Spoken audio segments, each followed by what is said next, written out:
Hello students, कैसे हैं आप लोग सभी। उम्मीद करता हूँ अच्छे होंगे। तो चले हम लोग अपने टॉपिक को डिस्कस कर रहे थे। लास्ट जो 2 वीडियो मैंने डिस्कस की थी आपसे वो प्रीपोजिशन की थी। तो अब थर्ड वाले पार्ट को हम लोग लेकर आए हैं।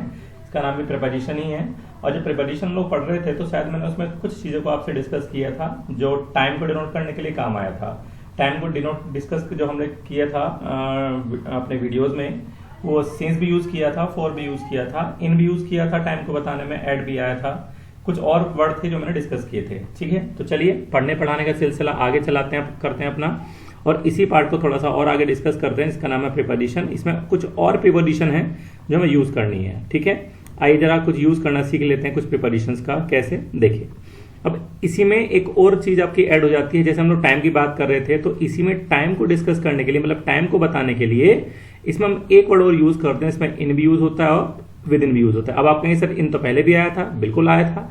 जरा समझना, पहले वाले इन जो यूज किया था हम लोगों ने उसमें क्या डिफरेंस था, और ये जो अब इन यूज किया जा रहा है इसमें क्या डिफरेंस है। तो दोनों में छोटा सा डिफरेंस है। ठीक है, जब हमने वहां पर डिस्कस किया था आप लोगों से इन के बारे में, तो वहां जो इन यूज हमने किया था वो क्या था कि उसमें टाइम बताया जा रहा था लेकिन टाइम को मेंशन नहीं किया जा रहा था। बात समझ में आया। मैंने क्या बोला था वहां पे कि हम इन का भी यूज करते हैं, ठीक है, और ऑन का भी यूज करते हैं। तो इसका मतलब क्या हुआ, ये टाइम को शो तो करता है लेकिन टाइम को मेंशन नहीं करता है। अब इसकी हम लोग बात करें, अब इसमें क्या चीज है भाई, देखो इसमें भी क्या आ रहा है, इनका यूज हो रहा है टाइम को बताने में, लेकिन इस इनको जो यूज किया जा रहा है टाइम को बताने में, लेकिन इसमें तो आगे क्या हुआ, टाइम को डिनोट कर रहा है ना। और जब वहां पर टाइम को डिनोट करने में एक और बात की हमने की थी, क्या किया था कि जब लॉन्ग टाइम की बात की थी तो वहां पर टाइम को ही हमने डिनोट किया था।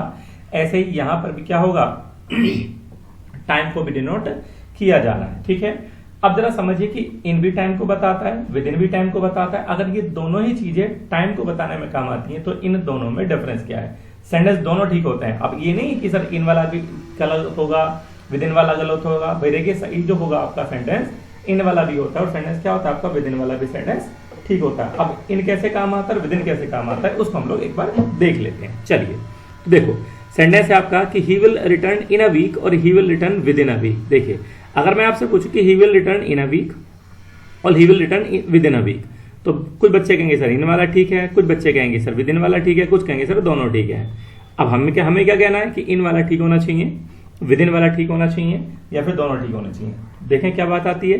तो देखिए अगर हम लोग बात करते हैं इनकी और विद इन की, तो इसमें क्या हो गया कि इन वाला जो सेंटेंस है ये भी आपका करेक्ट है, और जो सेंटेंस में विद इन लिखा हुआ है ये भी क्या हुआ, दोनों करेक्ट हैं। तो इन और विद इन दोनों क्या होते हैं, सही होते हैं। अगर वो दोनों सही हैं तो अब बात आती है इन दोनों में क्या डिफरेंस है, मतलब इन दोनों का सेंस क्या निकल कर आता है। तो what would be the sense of in और विद इन। अब देखिए सेंस क्या होती है इनकी और विद इन की। देखिए मैंने कहा he will return in a week और he will return within a week. ठीक है, अब अगर मैं विद इन की बात करता हूं तो इसका मतलब क्या हुआ, टाइम को डिनोट किया जा रहा है।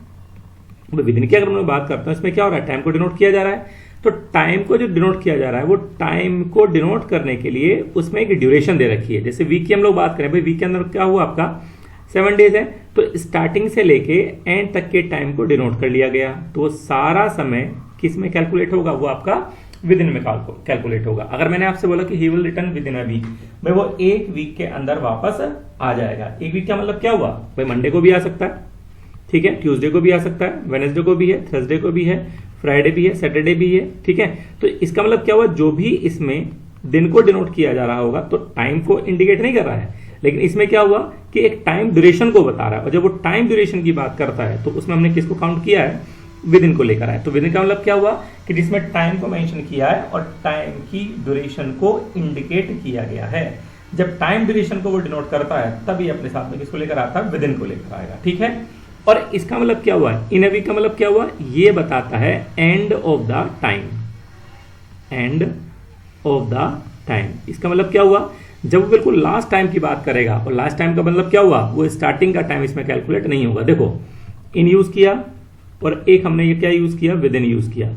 इनमें क्या हो रहा है, एंड ऑफ द टाइम की बात चल रही है। ठीक है, और विद इन का मतलब क्या हुआ, स्टार्टिंग से लेके एंड तक के टाइम को वो डिनोट कर रहा है। तो विद इन वाले में स्टार्टिंग वाला बटा भी इसमें क्या कर रखा है, काउंट किया जा रहा है, और विद इन वाले में क्या हो रहा है, सिर्फ लास्ट वाले टाइम को ही डिनोट किया जा रहा है। तो भाई इन और विद इन में क्या हो गया, ये आपका डिफरेंस हो गया। ठीक है, अगर मैं आपसे कहता हूं कि our result will be declared in a month. एक सेंटेंस में आपको और बताता हूं, जरा समझना जरा ध्यान से।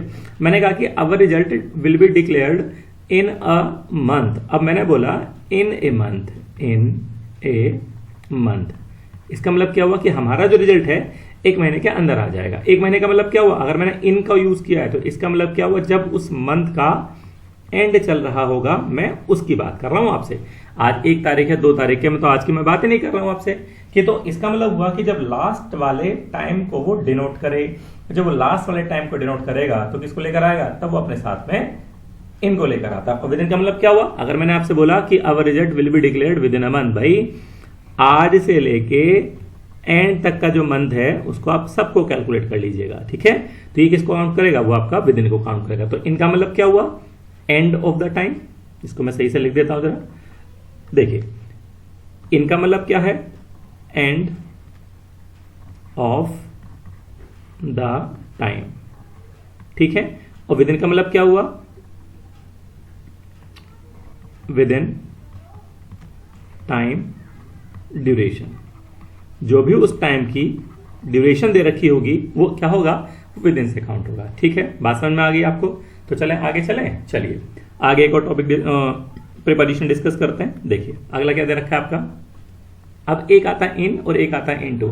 आप भी कहेंगे सर ये हर बार इन दोबारा से आ जाता है, भाई क्या कर सकते हैं, क्योंकि कुछ वर्ड ऐसे होते हैं उसके यूजेस बहुत सारे होते हैं, ठीक है। कभी किसी सेंस में आता है, कभी किस सेंस में आता है। इन पहले भी आ रहा था, इन फिर से आ गया, फिर इनसे फिर आ गया, ठीक है। तो भाई इनसे हमारा गहरा नाता है, तो समझ लो, क्योंकि जो वर्ड बार बार अधिकतर जगह पर यूज होते हैं तो उनकी सेंस हर बार अलग होती है, तो ज्यादा नंबर ऑफ यूजेस इसके ज्यादा होते हैं। और जिस प्रिपोजिशन के यूजेस ज्यादा होंगे, नंबर ऑफ यूजेस ज्यादा होंगे, उसका चीज हमें समझ में अच्छी तरह से आनी चाहिए, क्योंकि आपको नहीं पता ना कि एग्जाम में किस तरीके से आपसे पूछा जाएगा।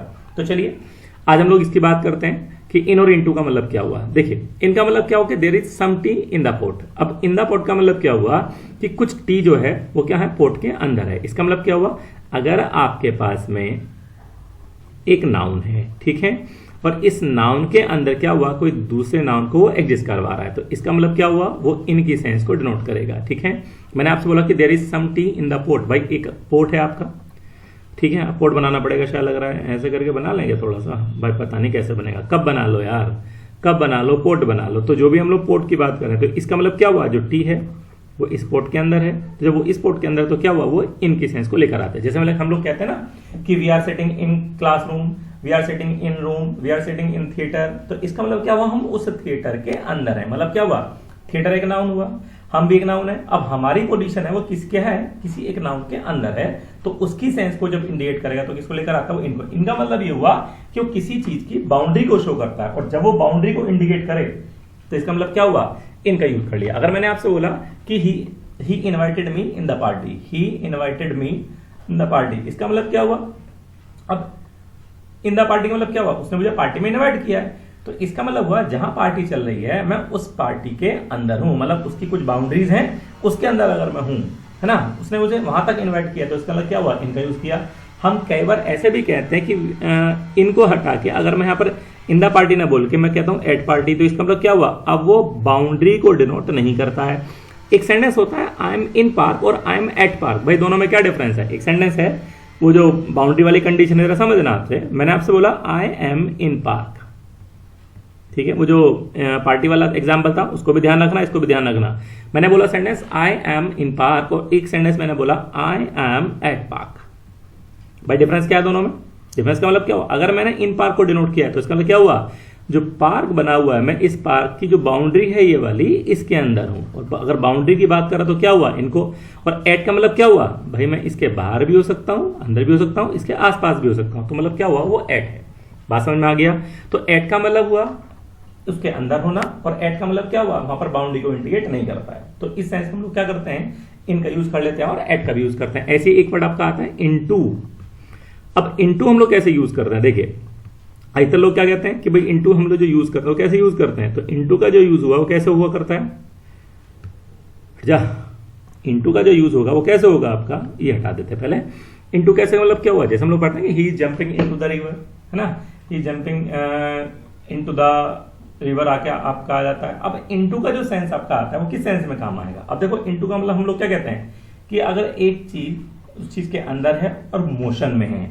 और जहां पर वो मोशन को डिनोट करता है, भाई हम अधिकतर जो यूज करते हैं इनटू का, वो किस सेंस में यूज करते हैं कि वो चीज मोशन को डिनोट करे, और मोशन की चीज को बताने हम लोग क्या लगाते हैं, इनटू लगा लेते हैं। ठीक है, तो मोशन में तो क्या हुआ, इनटू। अब जगह सेंटेंस कहा गया कि I poured some water into the glass, मैंने, पोर होता है बच्चों डालना, उड़ेलना। ठीक है, I poured some water into the glass. अब वहां पर इनटू द ग्लास यूज किया गया। अब ग्लास और ये वाटर दोनों नाउन है। हमने इस वाटर की पोजीशन को किसमें बताना है, ग्लास में बताना है, और क्या लगा दिया हमने, इनटू का लगा दिया। अब इनटू वहां पर क्या है, वो मोशन को है। भाई जब पानी को आप पोर करोगे, उड़ेलोगे, डालोगे, तो उसमें क्या होगा, वो मोशन ही तो इंडिकेट करेगा, और तो उसकी सेंस को बताने हम लोग क्या लगाते हैं, इनटू अप्लाई कर लेते हैं। तो ये भी एक तरीका ठीक है कि भाई मोशन को चीज याद करते हैं। अदरवाइज आप इसमें एक चीज को याद कर लीजिएगा ना, तो देखो मैं आपको एक बता रहा हूं तरीका कैसे याद कर सकते हो।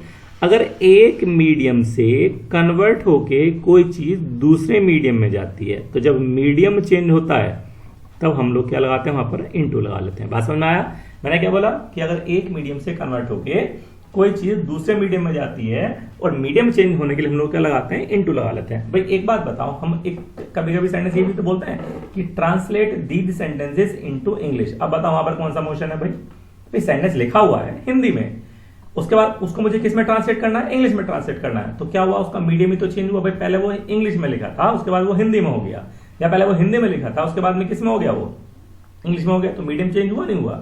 मैंने आपसे बोला कि आइस कन्वर्टेड इनटू वाटर, वहां पर मीडियम चेंज हो रहा है। तो जब भी मीडियम चेंज होने की बात करें तो अपने साथ किसको लेकर आएगा, वो इनटू को। तो इसको आप ऐसे याद कर लो, मीडियम चेंज होने के लिए हम लोग क्या लगाते हैं, इनटू का यूज कर लेते हैं। ठीक है, बात समझ में आ रही है? ठीक है, देखो बात समझ में आ रही है तो अच्छी बात है, अगर नहीं आ रही है तो मेरे को बस ध्यान रखिएगा कि वीडियो देखने के बाद में आप मेरे को कमेंट बॉक्स में जरूर बता दीजिएगा।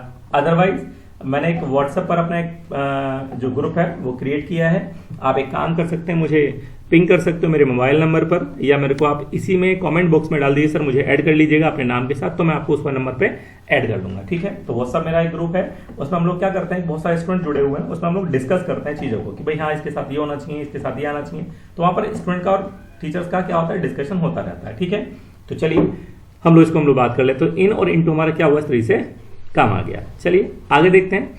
एक वर्ड आपका आता है टू और एक आपका आता है टूवर्ड्स। अब देखो टू कैसे यूज करें और टूवर्ड्स कैसे यूज करें। हम इन दोनों को जो यूज करने वाले हैं वो किस सेंस में यूज करने वाले हैं, भाई इसको यूज करने वाले हैं डायरेक्शन को बताने के लिए। तो जहां पर भी डायरेक्शन को डिनोट करेगा वो किसको लेकर आएगा, टू और टूवर्ड्स को लेकर आता है। तो डायरेक्शन को बताने में टू भी यूज होता है और डायरेक्शन को बताने में टूवर्ड्स भी यूज होता है। अब बात ये आती है सर इन दोनों में डिफरेंस क्या है। डिफरेंस तो हुआ, अगर सेंटेंस में बोला ही केम टू मी, सेंटेंस तो ये वाला भी ठीक है, और ही केम टूवर्ड्स मी, बच्चों ये दोनों सेंटेंस कैसे हमारे ठीक हैं। तो ही केम टू मी ये वाला भी ठीक हुआ, और ही केम टूवर्ड्स मी ये वाला भी ठीक हुआ। अब बात ये आती कि टू वाला कैसे सही है और टूवर्ड्स वाला कैसे सही है। तो टू और टूवर्ड्स इन दोनों में क्या डिफरेंस है जरा समझिएगा। देखो अगर मैं बात करता हूं टू की तो मैं इसमें दो चीज शो करता हूं, ठीक है, जिसमें डायरेक्शन, ठीक है, और डेस्टिनेशन दोनों इंडिकेट होते हैं। तो वो सेंस किसके देता है, टू के देता है। और टूवर्ड्स का मतलब क्या हुआ, अगर मैं बात करूं आपसे टूवर्ड्स की तो इसका मतलब क्या होता है, ये सिर्फ अपनी डायरेक्शन को शो करता है। ये क्या करेगा, ये अपनी सिर्फ डायरेक्शन को शो करेगा। तो सिर्फ डायरेक्शन को बताने में क्या लगाते हैं हम लोग, टूवर्ड्स अप्लाई कर लेते हैं। तो टू का मतलब क्या हुआ, डायरेक्शन और डेस्टिनेशन दोनों का होना। टूवर्ड्स का मतलब क्या हुआ, जिसमें सिर्फ डायरेक्शन है।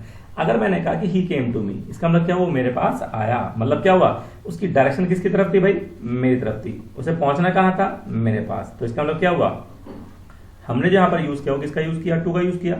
अगर मैंने कहा ही केम टुवर्ड्स मी, वो मेरी तरफ आया, मतलब क्या हुआ, वो चला तो मेरी तरफ था लेकिन क्या हुआ, पहुंचा वो किसी और के पास में है। तो इसका मतलब क्या हुआ, उसकी जो डायरेक्शन थी वो सिर्फ मेरी तरफ थी, लेकिन मैं उसका डेस्टिनेशन नहीं था, वो कहीं और जा रहा था। ठीक है, तो जहां पर वो कहीं और चला गया तो इसका मतलब क्या हुआ, फिर वो टुवर्ड्स को लेकर आ गया। जब भी हम लोग किसी से लिफ्ट लेते हैं तो वो हमेशा टुवर्ड्स में लेते हैं, टू में नहीं लेते हैं। हम लोग क्या बोलते हैं, भाई उधर की तरफ जा रहे हो, उधर की तरफ से बात करें। हम ये नहीं कहते भाई हमारे घर छोड़ दियो, भाई वो तुम्हें क्यों अपने घर छोड़ेगा या आपके घर छोड़ेगा। तो इसका मतलब क्या हुआ, हमारा रास्ता एक है कि नहीं है, लेकिन घर तो दोनों का अलग अलग है ना। तो चलो, तो टू का मतलब क्या हुआ, जिसमें डायरेक्शन और डेस्टिनेशन दोनों होते हैं। और टुवर्ड्स का मतलब क्या हुआ, जिसमें सिर्फ डायरेक्शन होता है उसमें डेस्टिनेशन आपका नहीं हुआ करता, ठीक है। तो टू में और टूवर्ड्स में क्या हुआ, ये आपका डिफरेंस हुआ। समझ में आ रहा है बच्चों? चलिए आगे देखते हैं एक और। अब देखो जरा, एक आपका वर्ड आता है ऑन, एक आता है अप, एक आता है अपॉन, एक आता है अबव और एक आता है ओवर। देखो ये जो मैंने एक साथ लिखे हैं सारे, आप भी कहेंगे सर पांचों को एक साथ आपने अप्लाई कर दिया। हाँ बिल्कुल एक साथ लिखा है मैंने, क्यों? क्योंकि इन सबका सेंस एक ही निकल कर आता है। देखो याद करने के लिए हमको क्या करना है कि जो भी चीजें सिमिलर हैं, जो चीजें एक जैसी हैं, उनको एक साइड में लिख लो, एक तरीके से याद कर लो, जो अलग अलग उनको एक तरह। तो जब इन सब का सेंस एक जैसा निकल कर आता है तो मैं क्या करूं, इनको एक ही वे में पढ़ लेता हूं, एक ही तरीके से पढ़ लेता हूं। अब देखिए मैंने इसको दो पार्ट में डिवाइड किया है, ऑन अप अपॉन, और एक आपका अबव और एक किसको लेकर आता है, ओवर को। भाई अब ये कैसे काम आएंगे, देखो एक सेंटेंस, एक चीज मैं आपको बताता हूं पहले समझने के लिए। इसमें लिखा हुआ टू टच द सरफेस। अगर एक नाउन किसी दूसरे नाउन के ऊपर है, भाई इन सबका जो सेंस है वो ऊपर की सेंस में तो काम आ रहा है। अब मैंने क्या बताया कि एक नाउन अगर किसी दूसरे नाउन के ऊपर है और वो सरफेस को टच कर रहा है, मतलब इसकी सरफेस और इसकी सरफेस दोनों आपस में क्या कर रही हैं, टच कर रही हैं, तो उस सेंस में हम लोग क्या करते हैं, इनको यूज करते हैं, ठीक है। अब जैसे मैंने कहा कि the book is on the table, अब मैंने यहाँ पर क्या इसको यूज किया, पहले ऑन की बात करें तो मैंने बोला the book is on the table, मतलब क्या है, बुक जो है वो टेबल के ऊपर है। अब एक बार बताओ, जो टेबल की सरफेस है और जो बुक की सरफेस है, ये दोनों आपस में कैसे हैं, टच कर रहे हैं, और बुक क्या है, वो टेबल के ऊपर है। तो उसी सेंस को बताने के लिए हमने क्या लगा दिया, वहां पर ऑन यूज कर दिया। बात समझ में आया? तो सेंटेंस क्या बना, the book is on the table. ऐसी एक सेंटेंस है, he is climbing upon the mountain. अब देखो अपॉन कैसे बना, देखो अपॉन से पहले एक बात मैं आपको समझाऊं, आपका जो इंडिकेशन है वो अब कैसे काम आता है। तो अब देखो अब अकेला काम नहीं आता, ये आपका फ्रेज में काम आता है। हम लोग अगर बात करें अब की, तो अब जो हुआ करता है वो अकेला काम नहीं आता, वो किस में काम आता है, फ्रेज में काम आता है। फ्रेज मैंने आपको दिन आपको समझाया था, क्या बताया था कि एक तो इसके साथ आता है मेन वर्ब और एक आता है प्रेपोजिशन, याद आया, ठीक है। और जो मेन वर्ब प्रेपोजिशन का जो कॉम्बिनेशन होता है उसे क्या कहते हैं, फ्रेज कहा जाता है। तो मेन वर्ब और प्रेपोजिशन इनका जो कॉम्बिनेशन होगा वो बच्चों क्या होगा, फ्रेज कहलाता है। तो भाई अब अकेला काम नहीं आता, फ्रेज में काम आता है। जैसे come up, go up, get up, put up, push up, ये सब क्या हुआ, फ्रेज ही तो कहलाते हैं। अब इसमें दो वर्ड हैं, देखो अब बात आती है अपॉन की। तो अपॉन में क्या हुआ, दो वर्ड हैं, एक अप है, एक है आपका ऑन। अप का सेंस और ऑन का सेंस दोनों का एक ही हुआ करता है। मतलब एक से मतलब क्या हुआ, जहां पर अप वाली भी सेंस आए, ऑन वाली भी सेंस आए, दोनों एक साथ अप्लाई हो जाए, वहां क्या लगा दो, अपॉन लगा लीजिएगा। जैसे हम लोग कहते हैं he is climbing upon the mountain, he is climbing upon the tree. तो अपॉन का मतलब क्या हुआ कि वहां पर क्या है, दोनों चीज एक साथ अप्लाई हो रही है। मतलब अप का मतलब क्या हुआ, ऊपर की डायरेक्शन को शो करना, ठीक है। ऑन का मतलब क्या हुआ, सरफेस को टच करना। अरे जब वो चढ़ रहा है, सेंटेंस बना ही इज क्लाइंबिंग, जब वो क्लाइंब कर रहा है तो जो माउंटेन है, ठीक है, उस पर अगर ये पर्सन चढ़ रहा है तो उसके जो फीट होंगे और जो माउंटेन होगा वो दोनों आपस में क्या करेंगे, टच करेंगे, और डायरेक्शन किसकी तरफ होगी, ऊपर की तरफ होगी। तो किसको लेकर आ गया, वो अपॉन को लेकर आ गया। तो मतलब क्या हुआ, जहां पर सरफेस को टच करे, ऊपर की डायरेक्शन को बता दे, तो किसको लेकर आ गया था, वो अपने साथ में अपॉन लेकर आता। तो अपॉन का मतलब क्या हुआ, वो इस सेंस में हम लोग क्या करते हैं, इसको यूज कर लेते हैं। बात समझ में आ रही है? एक बार और समझा दूं क्या, बता दो, चलो एक बार समझ लीजिएगा। ऑन एक नाउन के ऊपर दूसरा नाउन है, ऑन को इंडिकेट करेगा, अब ऊपर की डायरेक्शन को बताएगा। जब ये दोनों एक साथ अप्लाई होंगे तो क्या बनेगा आपका, वो अपॉन बन जाएगा। बात क्लियर हो गया आपका? चलो अगला देखते हैं एक और। एक सेंटेंस आपका अबव, एक आपका आता है ओवर, सॉरी सेंटेंस नहीं प्रीपोजिशन है ना, एक अबव है और एक आपका ओवर है। अब ये भी ऊपर की सेंस को बताते हैं। देखो इसमें क्या था, सरफेस को टच किया जा रहा था, इसमें क्या हो रहा है, सरफेस टच नहीं होता। अगर एक नाउन किसी दूसरे नाउन के ऊपर है, बस वो ध्यान रखना टच नहीं करना चाहिए। तो जब टच नहीं करेगा तो किसको लेकर आएगा, तो वो अबव या ओवर, इन दोनों में से किसी एक को इंडिकेट कर लेगा। कैसे, अब जरा देखना जरा। अगर मैंने आपसे बोला there is a fan above my head, एक फैन है जो मेरे सर के ऊपर है। एक बात बताओ, जो मेरा सर है और जो फैन है, क्या वो आपस में टच कर रहे हैं, नहीं ना, ऊपर तो है लेकिन सरफेस कहां टच हो रहा है। और जब सरफेस टच नहीं हो तो क्या हुआ, अबव को लगा लो। There is a roof over our head, यहां पर क्या हुआ, रूफ है, वो क्या है, ओवर अवर हेड, ये हेड हुआ, ये रूफ हुआ, दोनों नाउन है, क्या वो सरफेस टच कर रहा है, नहीं। तो इसका मतलब क्या हुआ, हमने ओवर को लेकर आया। तो जहां पर सरफेस टच नहीं हुआ करता वहां पर क्या आता है, ओवर। अब आपने सर अबव कब लगाएं और ओवर कब लगा दें। तो देखो इन दोनों में डिफरेंस मैं आपको बताता हूं कि भाई अबव आपको कब यूज करना है। अगर हम अबव की बात करेंगे तो अबव कैसे लेकर आओगे और अगर ओवर की बात करेंगे तो ओवर कैसे लेकर आओगे, ठीक है, जरा समझना। देखो, अगर एक नाउन किसी दूसरे नाउन के ऊपर है और जिसकी हम पोजीशन बता रहे हैं, अगर वो अपनी परपेंडिकुलर कंडीशन में है, समझ लेना ध्यान से इस कंसेप्ट को, ठीक है, क्योंकि इसको समझने में थोड़ा सा दिक्कत आती है। आप खुद से समझना मैं क्या बोल रहा हूं। मैंने आपसे बोला, मैं ये नहीं कह रहा कि वो परपेंडिकुलर होना चाहिए, वो खुद की परपेंडिकुलर कंडीशन में होना चाहिए, और अगर वो अपनी परपेंडिकुलर कंडीशन में है तो उस सेंस को बताने हम क्या लगाते हैं, हमेशा ओवर लगाते हैं। परपेंडिकुलर कैसे, देखो, अगर मैंने आपसे बोला कि there is a fan above my head, fan जो है वो सर के ऊपर है, एक बार बताओ, अगर वो फैन है, ठीक है, ये क्या हुआ, फैन है हमारा, ऐसे बनता ना फैन, कुछ ये आपका फैन है, ठीक है, ये भाई मैं खड़ा हूं, ये बताओ अगर ये फैन है तो क्या ये फैन अपनी परपेंडिकुलर कंडीशन में है कि नहीं है। अरे ये इससे हैंग हो रहा है, जब ये हैंग हो रहा है तो अपनी परपेंडिकुलर कंडीशन में हुआ, ये मैं खड़ा हूं, ठीक है, ये क्या हुआ, फैन हुआ, तो जब सरफेस टच भी नहीं कर रहा है तो खुद की अपनी क्या है, एक परपेंडिकुलर कंडीशन में है, तो उसी को हमने इंडिकेट करने में क्या लगा दिया, अपना अबव को लगा दिया। बात समझ में आ गया। तो अपनी परपेंडिकुलर कंडीशन में क्या होना चाहिए, होना चाहिए, तब उसी सेंस को बताने में हम लोग क्या लगाते हैं, अबव लगा लेते हैं। और अगर वो परपेंडिकुलर ना होगे, क्या हो, हॉरिजॉन्टल दे रखा हो, तब किसको लेकर आओगे, ओवर को। तो एक परपेंडिकुलर कंडीशन और एक कौन सी वाली, हॉरिजॉन्टल कंडीशन। तो इसी सेंस को बताने में क्या आता है, ओवर आता है। अब देखो जरा, there is a roof over our head, अगर रूफ है वो हेड के ऊपर है, तो अब हेड तो हम, ये तो हम है, रूफ तो ऐसे है ना वो, तो इसका मतलब क्या हुआ, परपेंडिकुलर हो गया, और जब ये परपेंडिकुलर कंडीशन में बना हुआ है तो इसका मतलब क्या हुआ, तभी अपने साथ में ओवर को लेकर आ गया। तो एक कंडीशन आपकी ओवर की ये भी होती है। और हाँ, एक और मैं आपको बता दूं, ओवर एक और सेंस में आता है। एक सेंटेंस है आपका, bird is flying over the lake, bird लिख दूं, bird is flying over the lake. यार राइटिंग बड़ी अच्छी है मेरी ना। चलो सेंटेंस समझना जरा। पहले मैंने आपसे बोला कि bird is flying over the lake. अब एक बार बताओ, इसमें हमने क्या लिखा है, ओवर लिखा है, ठीक है। ओवर कैसे आ गया भाई, अब आपके सर वो बर्ड तो उड़ रही है, तो इसका मतलब कैसे समझोगे, तो इसको ऐसे समझ लीजिएगा, अगर एक एंड से क्रॉस होके कोई चीज दूसरे एंड तक पहुंचती है, तो जब एंड क्रॉस होते हैं तो वो अपने साथ किसको लेकर आता है, फिर वो अपने साथ में ओवर को लेकर आता है, ठीक है। अगर मान ली कोई लेक है ये रही, अगर उसने बर्ड ने यहाँ से उड़ना स्टार्ट किया है, वो कभी यहाँ पहुंचती है कभी यहाँ पहुंचती है, तो इसका मतलब क्या हुआ, उसके एंड ही तो क्रॉस हो रहे हैं, और जब किनारे चेंज होते हैं एंड क्रॉस होते हैं, तो उसी सेंस को बताने के लिए हम लोग क्या लगाते हैं, वहां पे ओवर लगा लेते हैं। तो इसका मतलब क्या हुआ, जब आपके एंड्स क्रॉस होते हैं तो उसी को सेंस को बताने में क्या आता है, आपका ओवर आता है। ऐसी एक और सेंटेंस में आपसे बोलूं, मैंने आपसे बोला the plane is flying over the city, the plane is flying over the city. भाई एक प्लेन है, वो सिटी के ऊपर से क्या कर रहा है, उड़ रहा है, तो उसका मतलब क्या हुआ, वो इस सिटी के इधर से एंटर किया, इधर पहुंच गया, तो एंड क्रॉस हुए कि नहीं हुए।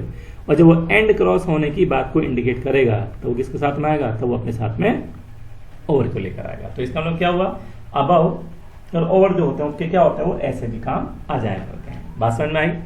चलो एक और देखते हैं। एक आपका आता है बच्चों विद, एक आता है बाय और एक आता है इन। अब जरा इनको ध्यान से समझना, क्योंकि मैं इन तीनों में दो दो करके कॉम्बिनेशन बनाने वाला हूं, ठीक है। पहले मैं कॉम्बिनेशन बनाता हूं किसका, विद का और बाय का। मतलब पहले जो मैंने कॉम्बिनेशन बनाया विद का और एक इसके लिए बाय का। अब बाय का सेंस क्या होता है बच्चों, द्वारा। जरा समझना आज इन दोनों को कैसे यूज करते हैं। तो बाय का जो सेंस किस में निकल कर आता है, द्वारा के लिए, और विद का मतलब क्या होता है, साथ के लिए। ये तो होता है। आज अब एक काम करते हैं, इन दोनों की जो सेंस है किस किस की, बाय की और विद की, इन दोनों की एक ही सेंस समझते हैं। और क्या कि जो सेंस आपका बाय का है वही सेंस आज आपका किसका है, विद का भी है। मतलब ये साथ हटाओ, इसको भी क्या करते हैं, द्वारा की सेंस को बताने के लिए लेकर आते हैं, ठीक है। अब द्वारा की सेंस को बताने में क्या हुआ, अगर ये वाला लेकर भी आ रहे हैं तो क्या होगा, आप देखो जरा, विद कैसे आता है और बाय कैसे आता है। बाय का मतलब क्या हुआ यहाँ पर, द्वारा, और विद का मतलब भी क्या हुआ, द्वारा। तो इन्हीं सेंस को बताने में क्या हुआ, विद और बाय का कॉम्बिनेशन है। तो ध्यान रखना, पहले मैं कॉम्बिनेशन किसका बता रहा हूं, विद और बाय का है। तो पहले जो आपका कॉम्बिनेशन है किसका है, विद और बाय का है। तो इसको मैं पहले ऐसे कर देता हूं, ठीक। चलिए, तो पहले जो कॉम्बिनेशन बना किसका हो गया, विद और बाय का है। अब विद कैसे आता है, विद का मतलब क्या हुआ कि अगर कोई काम किसी चीज के द्वारा किया जा रहा है, किसी भी द्वारा हो रहा है, पर्सन के मतलब किसी नाउन के द्वारा हो रहा है। नाउन से मतलब क्या हुआ, पर्सन, प्लेस और थिंग, ये तो होते हैं आपके। अब पर्सन, प्लेस, प्लेस तो हटा दीजिएगा, और थिंग। अब देखो एक चीज आ रही है, एक तो हो रहा है पर्सन, और एक आपका आता है थिंग, ठीक है। बस इन्हीं से कहानी समझ में आ जाएगी आपकी। तो इसका मतलब ये हुआ कि अगर कोई चीज है पर्सन के द्वारा हो रहा है, पर्सन का मतलब क्या हुआ भाई, वो लिविंग है, तो अगर वो कोई काम किसी लिविंग थिंग के द्वारा हो रहा है तब तो वो अपने साथ किसको लेकर आएगा, बाय को लेकर आएगा। कोई काम किसी के द्वारा हो रहा है तो क्या है, वो बाय है, और वो कैसा है, वो लिविंग होना चाहिए, ठीक है। और अगर वही वाला काम किसके द्वारा हो रहा है, किसी नॉन लिविंग थिंग के द्वारा, थिंग का मतलब क्या हुआ, कोई चीज ही तो होगी, और चीज का मतलब क्या हुआ, नॉन लिविंग है, तो उसका मतलब क्या हुआ, कोई भी वो टूल्स हो सकता है, नॉन लिविंग थिंग्स हो सकती हैं, कोई इंस्ट्रूमेंट हो सकता है, कोई वेपन हो सकता है, तो इनके द्वारा अगर कोई काम होगा तो वो अपने साथ किसको लेकर आएगा, तभी अपने साथ में विद लेकर आएगा। अब एग्जाम्पल जरा समझना, देखो सेंटेंस क्या लिखा हुआ है, cut the Apple with a knife, cut the Apple with a knife, इसमें क्या लिखा हुआ है, cut the Apple with a knife. अब एक बार बताओ, नाइफ की बात कर रहा है, कट द एप्पल, भाई एप्पल को कट करो, किससे करो, नाइफ से, तो नाइफ के द्वारा ही तो हो रहा है वो एप्पल कट। नाइफ क्या हुआ आपका, नॉन लिविंग हुआ है ना, कोई टूल हो गया, कोई इंस्ट्रूमेंट हो गया, कोई वेपन हो गया, कुछ भी हो सकता है आपके साथ में, है ना। तो ये अपने साथ जो लेकर आया, किसको लेकर आया, तभी अपने साथ में विद को लेकर आया। इसका मतलब क्या हुआ, ये नॉन लिविंग है। सेंटेंस एक और लिख लो, she always writes with a pencil, she always writes with a pencil, वो हमेशा पेंसिल से लिखती है। भाई लिखने का जो काम है वो किसके द्वारा हो रहा है, पेंसिल के द्वारा हो रहा है। काम क्या है, लिखना, किसके द्वारा हो रहा है, पेंसिल के द्वारा। तो इसका मतलब क्या हुआ, विद आया, क्यों, पेंसिल क्या हुआ आपका, कोई नॉन लिविंग थिंग हुआ, कोई टूल हो गया, है ना, तो उसी को डिनोट करने के लिए क्या इसको लेकर आ गया, पेंसिल को लेकर आ गया, तो साथ में क्या लगा हुआ अपने साथ में, विद को। एक और सेंटेंस देखा, draw a circle with A compass, draw a circle with A compass, मतलब एक सर्कल ड्रॉ करो, कैसे भाई, कंपास से, ठीक है। तो इसका मतलब क्या हुआ, ड्रॉ करने का काम जो होगा वो किससे हो रहा है, कंपास के द्वारा हो रहा है, तो इसके साथ में क्या आ गया, विद को लेकर आ गया। तो ये सब किसी किसकी है आपकी, वो नॉन लिविंग को इंडिकेट कर रहा है। ऐसे ही को देखो जरा, this is the knife with which she was murdered, भाई ये वाला नाइफ है जिससे वो मारी गई थी, ठीक है। अब एक बार बताओ, नाइफ तो नॉन लिविंग हुआ, विद के साथ में यूज कर लिया, तो इसी सेंस को बताने के लिए किसको लेकर आए, वो विद को लेकर आए। बात समझ में आया। तो नॉन लिविंग के द्वारा कोई काम हो रहा है, कोई इंस्ट्रूमेंट है, कोई वेपन है। अब एक बार बताओ, नाइफ क्या हुआ आपका, वहां पर एप्पल की बात कर रहे थे, यहाँ पर क्या हुआ, फिर दोबारा से किसका आगे, मर्डर की बात करी, तो मतलब क्या हुआ, वेपन का काम कर रहेगा वहां पे। तो इसी सेंस को बताने में हम लोग क्या लगाते हैं, अपना विद लगा लेते हैं। बात समझ में आ गया आपका। चलो जरा एक और देख लो, ये तो विद की सेंस को लेकर आया। अब एक सेंटेंस जरा समझना, सेंटेंस क्या है कि Ravan was killed by Ram with, Ravan was killed by Ram, Ravan was killed by Ram, living हुआ, और जब लिविंग की बात करेगा तो साथ में किसको लेकर आ गया, बाय को लेकर आगे नहीं आ गया आपका। एक और है, अब देखो दोनों चीज को मैं एक साथ मिला रहा हूं, Ravan was killed by Ram with an arrow, arrow इसमें कौन हुआ, नॉन लिविंग, ठीक है। राम इसमें कौन हुआ, लिविंग, लिविंग के साथ में क्या बताया मैंने आपको, बाय, और नॉन लिविंग के साथ क्या बता दिया आपका, विद। तो इसका मतलब क्या हुआ, लिविंग के लिए हम लोग बाय का यूज कर रहे हैं, और नॉन लिविंग के साथ जो अगर आ रहा था किसको लेकर आ गया, फिर वो आपका विद को लेकर आया। बोलो इतनी बात समझ में आती है भाई। अगर समझ में आ रही है ना, तो एक चीज काम करना, क्या, इसको लाइक भी करना, शेयर भी कर देना, और जब लाइक शेयर करो तो एक काम और बचा, कौन सा वाला, सब्सक्राइब करने वाला काम जरूर कर देना, ठीक है। अपने दोस्तों को भी ऐड करो, उनको भी भेजो, ताकि वो भी देखें, उस चीज का फायदा उठा पाए, ठीक है। चलिए आगे एक और देखते हैं। एक वर्ड आपका आता है इन। अब देखो मैंने भी आपको बताया था कि मैं पेयर बना रहा हूं विद और बाय का। अब कॉम्बिनेशन में किसका बताता हूं, एक इन का और एक किसका, आपका विद का। ये विद किसके लिए आया था, नॉन लिविंग के लिए, ठीक है। तो इन भी किसके लिए आ रहा है, ये आपका नॉन लिविंग के लिए आ रहा है। अब पहले हमने लिविंग और नॉन लिविंग दो पार्ट में डिवाइड किया, अब है तो ये दोनों नॉन लिविंग, तो अब एक काम करते हैं, इसको इन नॉन लिविंग के लिए, विद भी नॉन लिविंग के लिए, तो दोनों में क्या डिफरेंस रहा अब इसमें एक डिफरेंस आएगा, क्या, कि अगर इनकी हम लोग बात करते हैं वो नॉन लिविंग को इंडिकेट करता है, तो इसका मतलब ये हुआ कि वो एक अनकाउंटेबल नाउन होना चाहिए। तो अगर अनकाउंटेबल नाउन के द्वारा वो काम हो रहा है तो किसको लेकर आएगा, आपका इन को लेकर आएगा।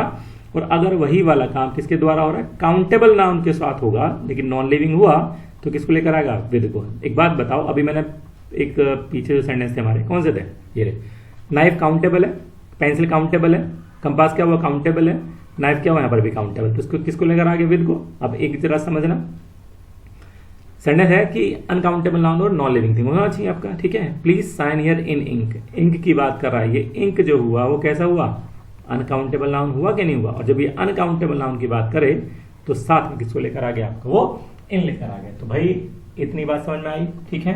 तो विद का यूज, बाय का यूज और इन का यूज वो इस तरीके से किया जाता है। किस सेंस में? द्वारा की सेंस को बताने में वो काम आता है। ठीक है, चलिए आगे देख लें एक और। देखो एक और पढ़ाता हूं, ये बस लास्ट है, इसके अलावा फिर क्योंकि बहुत सारा हो जाता है फिर पढ़ने के लिए, तो ये लास्ट करते हैं यहां से, है ना। अब एक सेंस ऐसे ऊपर की सेंस को बताने में काम आया, ऐसे एक नीचे की सेंस को बताने में काम आता है। एक आता है अंडर और किसको लेकर आता है? बिलो को लेकर आता है। अब बिलो कैसे आएगा और अंडर कैसे आता है समझना। बिलो का मतलब क्या हुआ कि अगर कोई चीज बिलो की सेंस में बता, भाई वो लेवल बता सकता है, पोजीशन बता सकता है, रैंक बता सकता है। तो लेवल, पोजीशन और रैंक जब इसको इंडिकेट कर रहा है तो साथ में किसको लेकर आएगा? बिलो को। बोलते नहीं बिलो द डेंजर लेवल, अरे कोई रिवर है उस पर एक मार्क लगा रहता है, तो वहां पर आपने देखा होगा उसमें लिखा रहता है बिलो द डेंजर लेवल। मतलब क्या हुआ? वो किसी हाइट का एक लेवल बता रहा है। हाइट का क्या बता रहा है? वो लेवल। तो उस लेवल को जब डिनोट किया तो किसको लेकर आ गया आपका? वो बिलो को लेकर आ गया। ठीक है, पोजीशन बता सकते हो, रैंक बता सकते हो। रैंक नहीं बताते हम लोग की कैसे बताते हैं कि he is below the colonel, he is below the major. इसका मतलब क्या हुआ कि वो भी एक रैंक को डिनोट कर रहा है, और जब रैंक को इंडिकेट कर रहा है तो किसको लेकर आ गया आपका? वो बिलो को लेकर आ गया। ऐसे क्या होता है? अंडर, अंडर का मतलब क्या था? नीचे। इसमें क्या है भाई? जरा समझना। इसमें अगर सेंटेंस ये बना कि the rat head under the table, नीचे की सेंस को बता रहा है, लेकिन इसमें याद है आपको जो मैंने अप और अपॉन का बताया था कि एक में सरफेस टच करता है, एक में सरफेस टच नहीं करता। तो इसमें भी यही कंडीशन है कि इसमें सरफेस टच नहीं होगा, और जब सरफेस को टच ना करे और एक चीज किसी दूसरी चीज के नीचे है तो उसी सेंस को बताने में हम लोग क्या लगाते हैं? उसमें अंडर लगा लेते हैं। ठीक है, बिलो में क्या होता है? इसमें सरफेस टच भी करता है। एक और कंडीशन में आपको बता दूं, जैसे लेवल बताया, पोजीशन बताया, रैंक बताया, ऐसे क्या होता है कि अगर कोई चीज एक दूसरे के ऊपर है और वो सरफेस को टच कर रहा है, नीचे है और सरफेस को टच करे तो किसको लेकर आओगे? बिलो को। और जहां सरफेस टच ना करे तो किसको लेकर आओगे? अंडर को। जैसे सेंटेंस ये बना the rat hid under the table. जो रैट है वो क्या हुआ? छिपा हुआ है, वो टेबल के नीचे छिपा हुआ है। ठीक है, तो अगर वो नीचे, तो एक बार बताओ टेबल के नीचे है तो इसका मतलब क्या हुआ? उसकी जो बैक है वो टच थोड़ी कर रहा होगा, वो जो रैट है वो टच तो नहीं कर रहा होगा। और जब रैट टच नहीं कर रहा है टेबल से तो किसको लेकर आ गया? वो अंडर को लेकर आ गया। बात समझ में आ गया? तो बिलो और अंडर आपके क्या होते हैं? इस तरीके से वो काम आ जाते हैं। बोलो इतनी बात समझ में आ गई?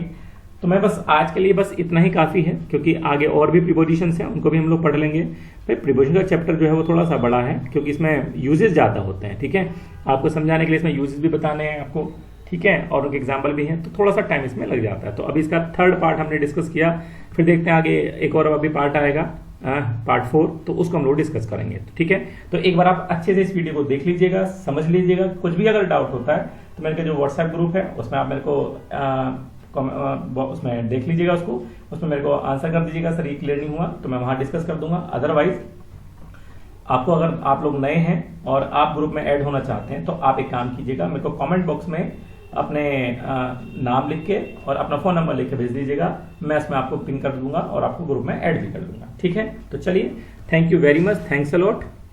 आप खुश रहें हमेशा, ठीक है, और अच्छे से पढ़ते रहें। चलिए, थैंक यू वेरी मच।